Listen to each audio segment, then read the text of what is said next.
Wuthering Heights by Emily Bronte. Chapter 3. While leading the way upstairs, she recommended that I should hide the candle and not make a noise, for her master had an odd notion about the chamber she would put me in, and never let anybody lodge there willingly. I asked the reason. She did not know, she answered.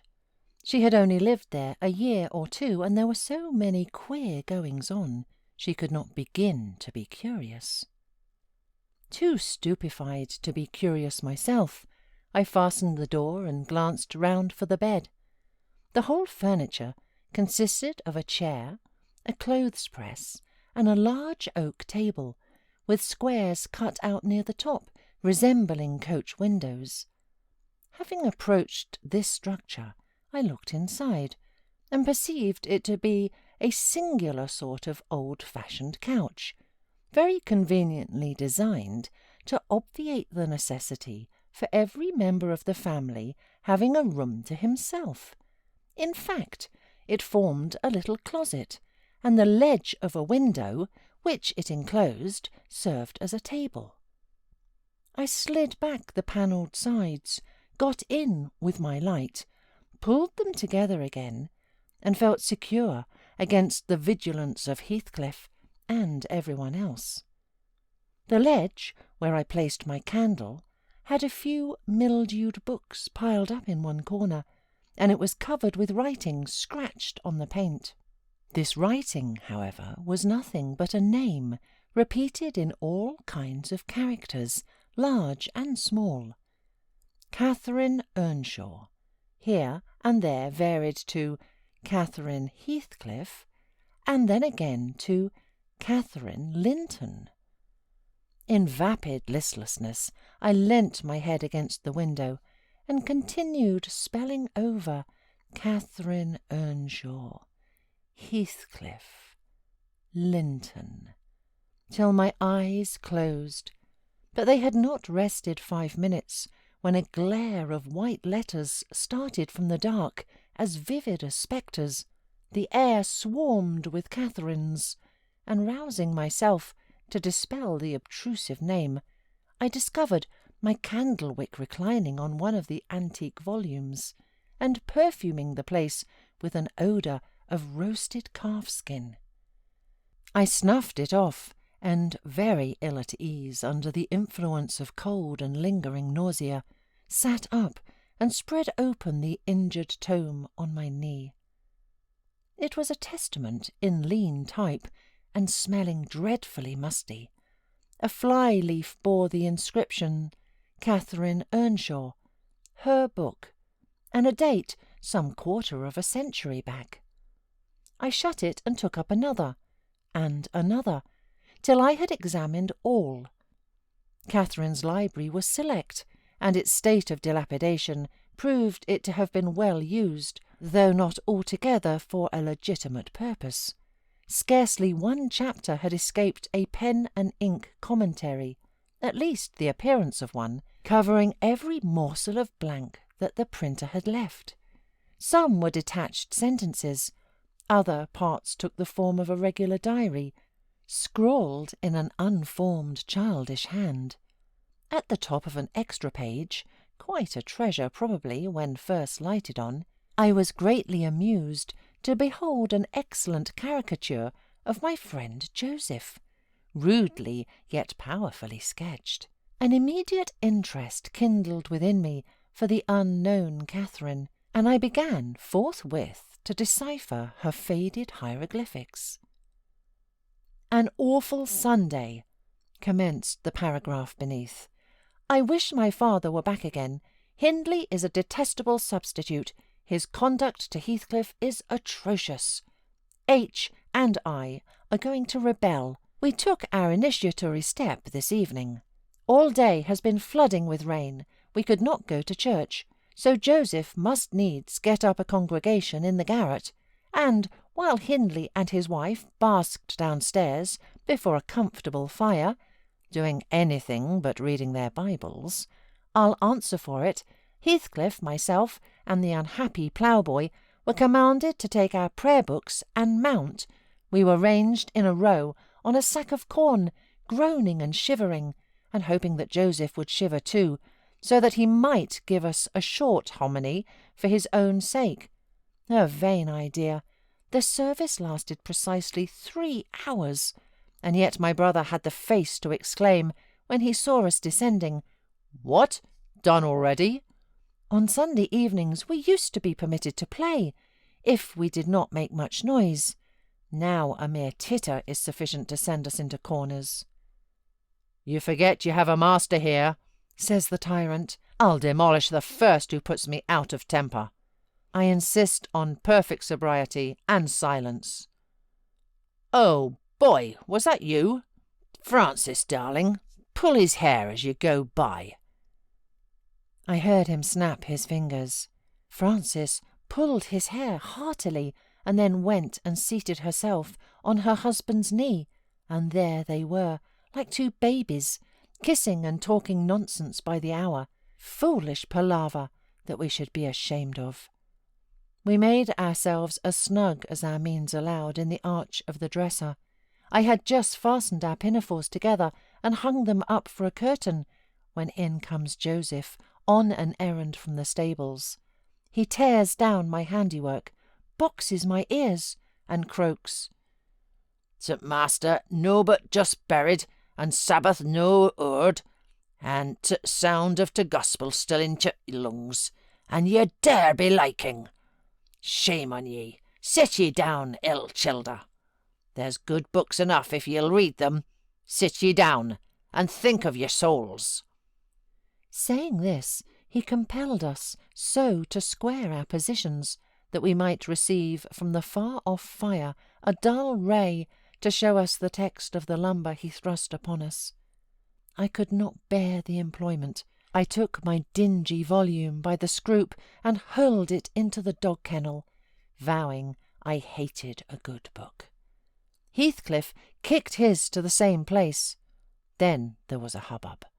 "Master Hindley," shouted our chaplain, "Meister, come forth. Miss Cathy's riven the back off the helmet of salvation, and Heathcliff's paused his fit in t' first part of t' Broadway to destruction. It's fair fleesome that you let 'em go on this gate. Ech, the old man wad ha' laced 'em properly, but he's gone."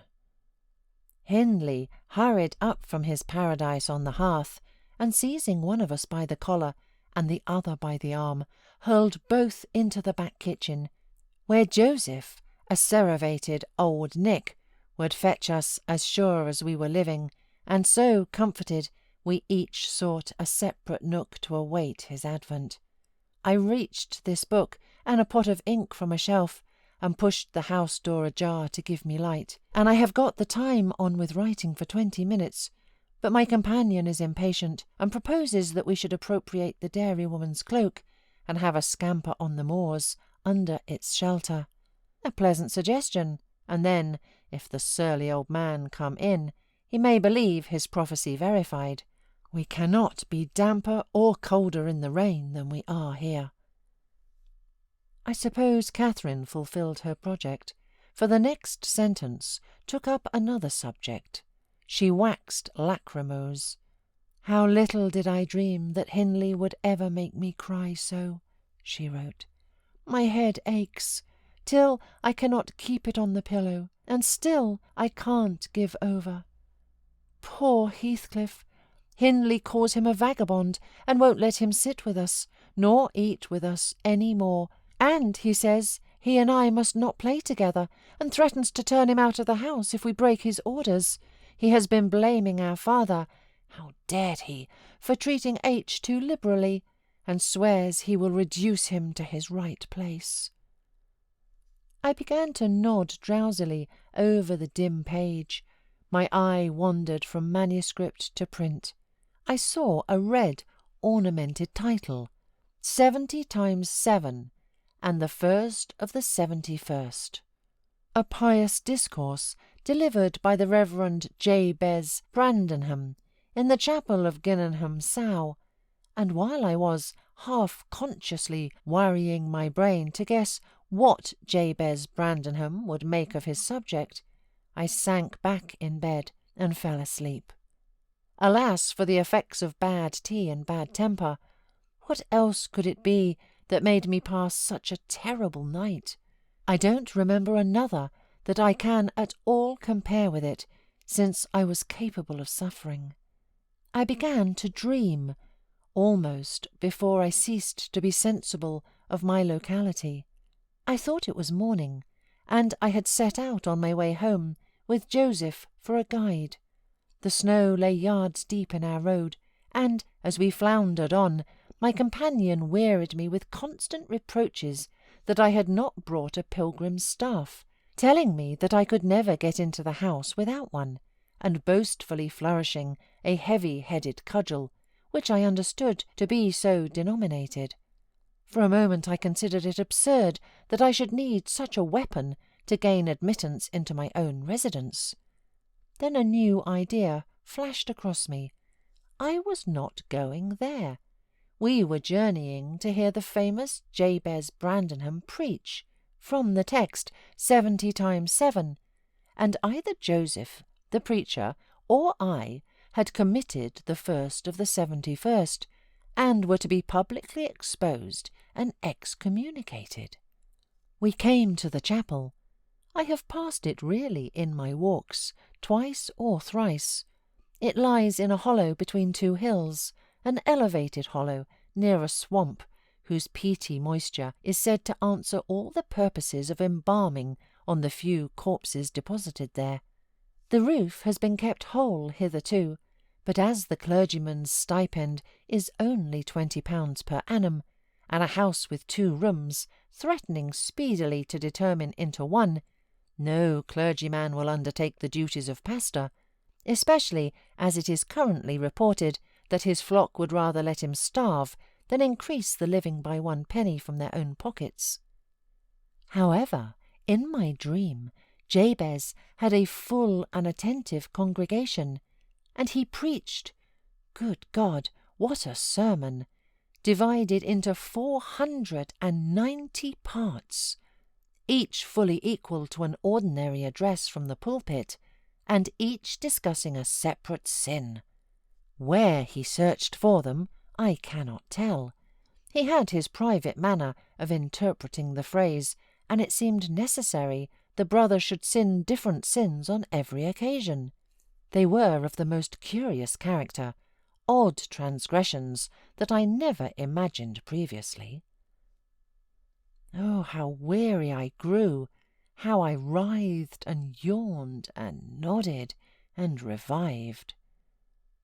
How I pinched and pricked myself and rubbed my eyes and stood up and sat down again and nudged Joseph to inform me if he would ever have done. I was condemned to hear all out. Finally he reached the first of the 71st. At that crisis a sudden inspiration descended on me. I was moved to rise and denounce Jabez Brandenham as the sinner of the sin that no Christian need pardon. "Sir," I exclaimed, "sitting here within these 4 walls at one stretch, I have endured and forgiven the 490 heads of your discourse. 70 times 7 times have I plucked up my hat and been about to depart. 70 times 7 times have you preposterously forced me to resume my seat. The 491st is too much. Fellow martyrs, have at him, drag him down and crush him to atoms, that the place which knows him may know him no more." "Thou art the man," cried Jabez, after a solemn pause, leaning over his cushion. 70 times 7 times didst thou gapingly contort thy visage. 70 times 7 did I take counsel with my soul.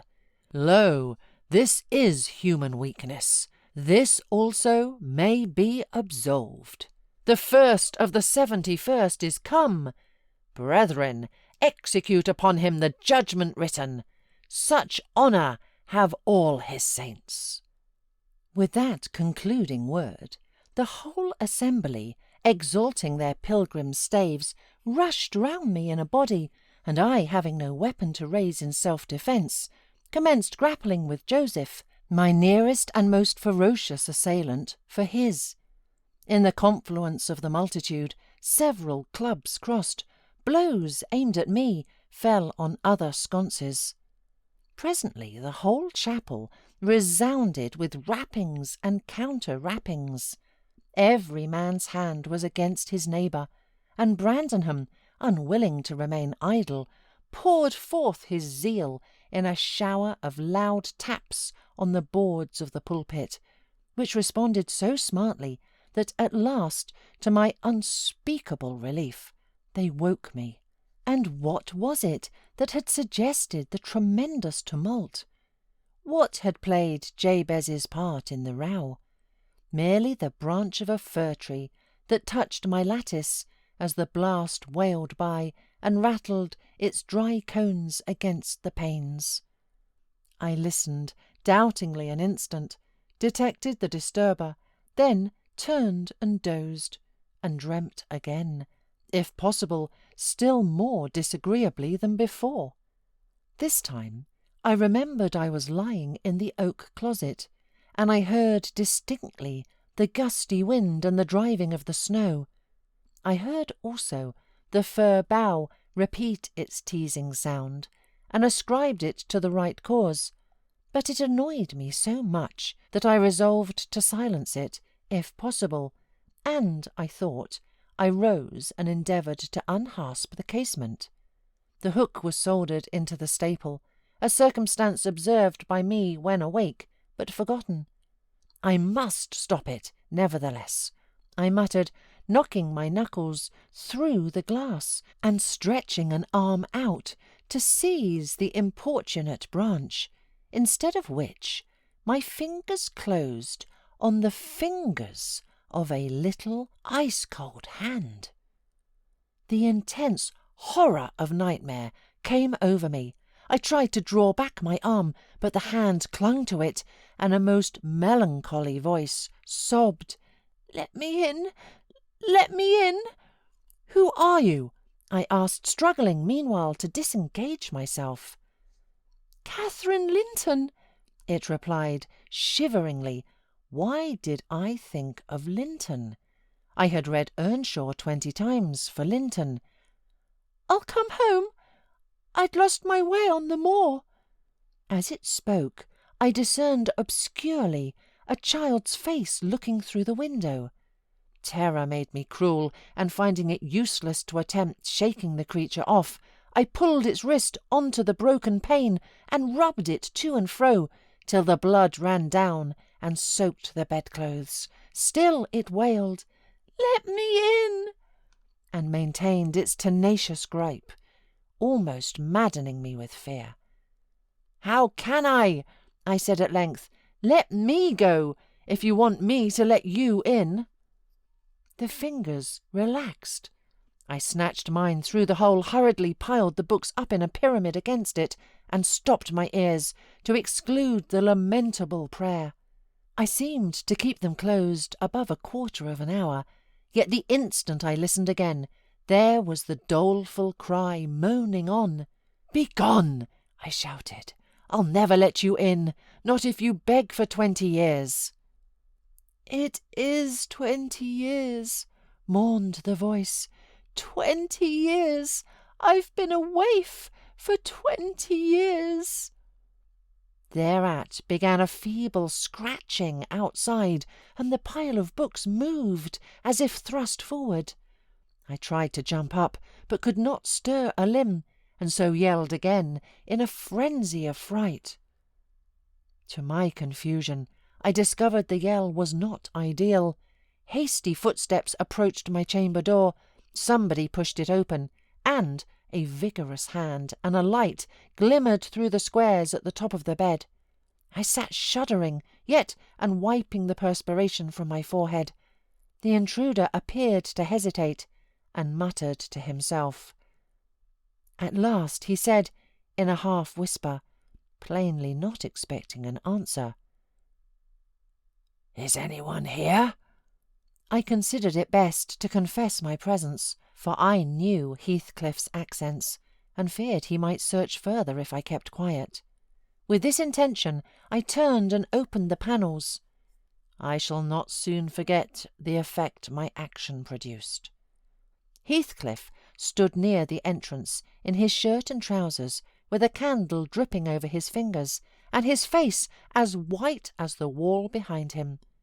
The first creak of the oak startled him like an electric shock. The light leapt from his hold to a distance of some feet, and his agitation was so extreme that he could hardly pick it up. "It is only your guest, sir," I called out, desirous to spare him the humiliation of exposing his cowardice further. "I had the misfortune to scream in my sleep, owing to a frightful nightmare. I'm sorry I disturbed you." "Oh, God confound you, Mr. Lockwood! I wish you were at the—" commenced my host, setting the candle on a chair, because he found it impossible to hold it steady. "And who showed you up into this room?" he continued, crushing his nails into his palms and grinding his teeth to subdue the maxillary convulsions. "Who was it? I've a good mind to turn them out of the house this moment." "It was your servant Zillah," I replied, flinging myself onto the floor and rapidly resuming my garments. "I should not care if you did, Mr. Heathcliff. She richly deserves it. I suppose that she wanted to get another proof that the place was haunted, at my expense. Well, it is. Swarming with ghosts and goblins. You have reason in shutting it up, I assure you. No one will thank you for a doze in such a den." "What do you mean?" asked Heathcliff.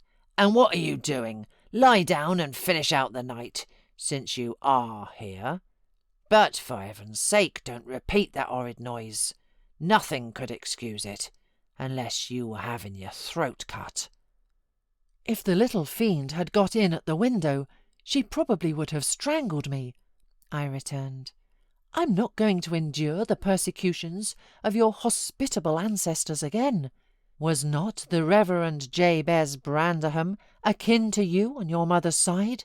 And that minx, Catherine Linton or Earnshaw, or however she was called, she must have been a changeling.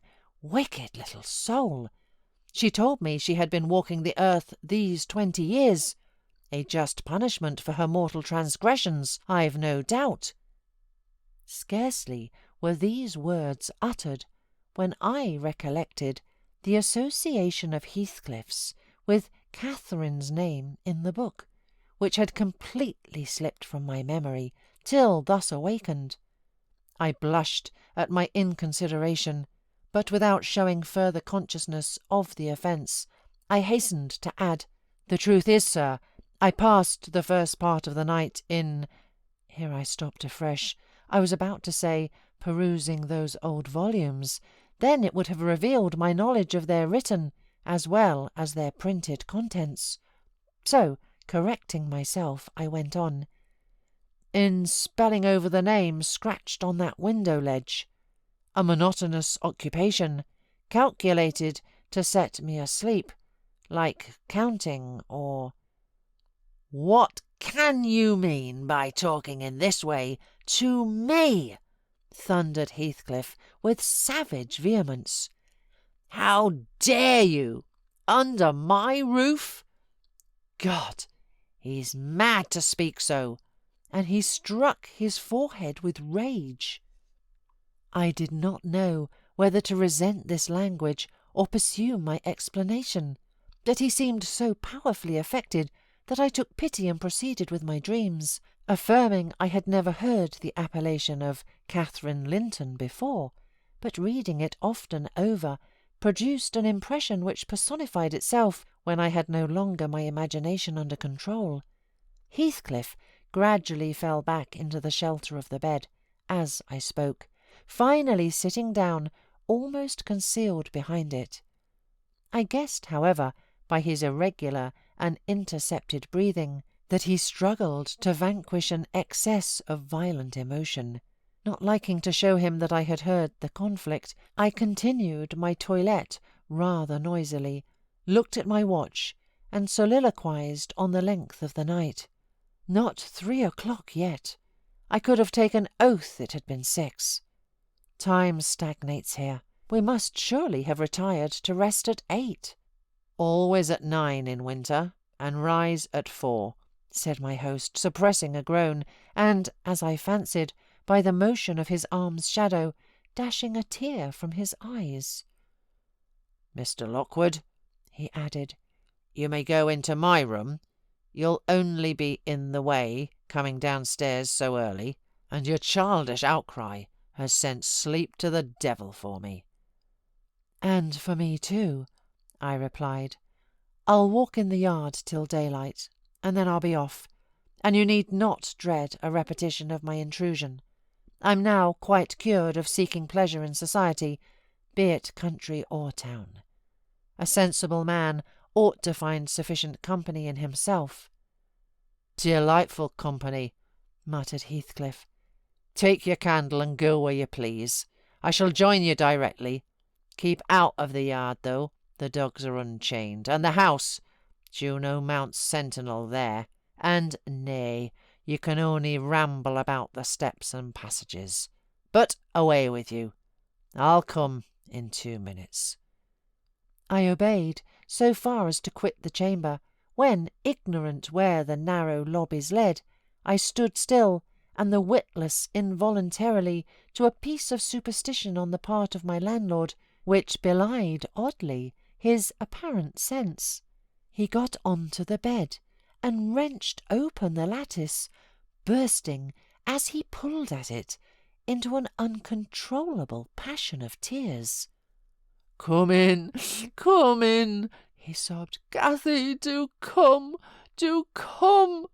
once more. Oh, my heart's darling, hear me this time. Catherine, at last." The spectre showed a spectre's ordinary caprice. It gave no sign of being, but the snow and wind whirled wildly through, even reaching my station and blowing out the light.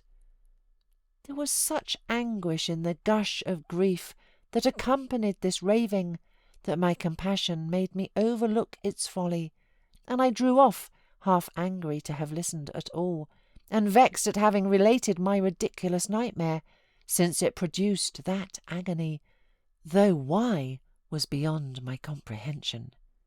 I descended cautiously to the lower regions, and landed in the back kitchen, where a gleam of fire, raked compactly together, enabled me to rekindle my candle.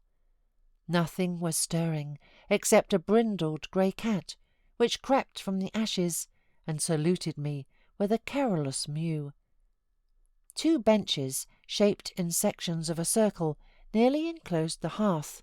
On one of these I stretched myself, and Grimalkin mounted the other. We were both of us nodding ere any one invaded our retreat, and then it was Joseph shuffling down a wooden ladder that vanished in the roof through a trap. The ascent to his garret, I suppose.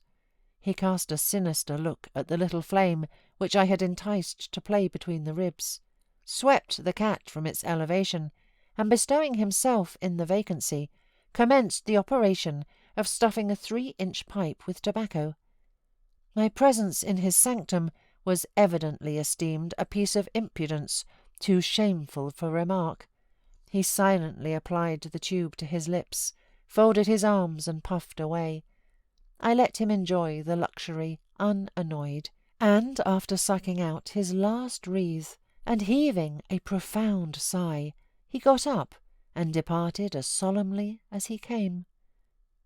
A more elastic footstep entered next, and now I opened my mouth for a good morning, but closed it again, the salutation unachieved, for Hareton Earnshaw was performing his orison sotto voce in a series of curses directed against every object he touched, while he rummaged a corner for a spade or shovel to dig through the drifts.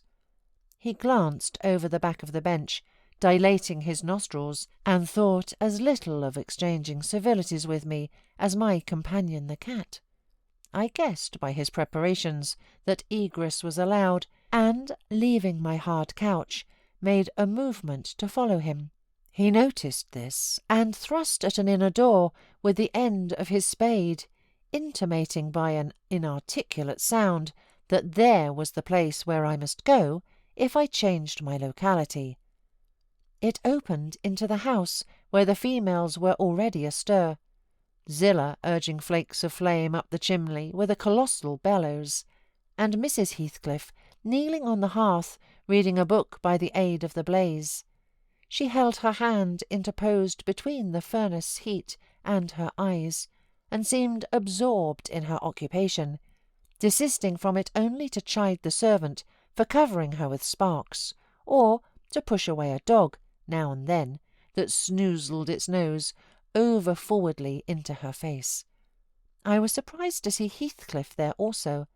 He stood by the fire, his back towards me, just finishing a stormy scene with poor Zillah, who ever and anon interrupted her labour to pluck up the corner of her apron and heave an indignant groan. "And you worthless!" he broke out as I entered, turning to his daughter-in-law, and employing an epithet as harmless as duck or sheep, but generally represented by a dash. "There you are, at your idle tricks again.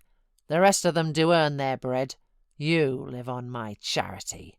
Put your trash away and find something to do. You pay me the plague of having you eternally in my sight. Do you hear? Damnable jade!" "I'll put my trash away, because you can make me if I refuse," answered the young lady, closing her book and throwing it on a chair. "But I'll not do anything, though you should swear your tongue out, except what I please." Heathcliff lifted his hand, and the speaker sprang to a safer distance, obviously acquainted with its weight. Having no desire to be entertained by a cat-and-dog combat, I stepped forward briskly, as if eager to partake the warmth of the hearth, and innocent of any knowledge of the interrupted dispute. Each had enough decorum to suspend further hostilities.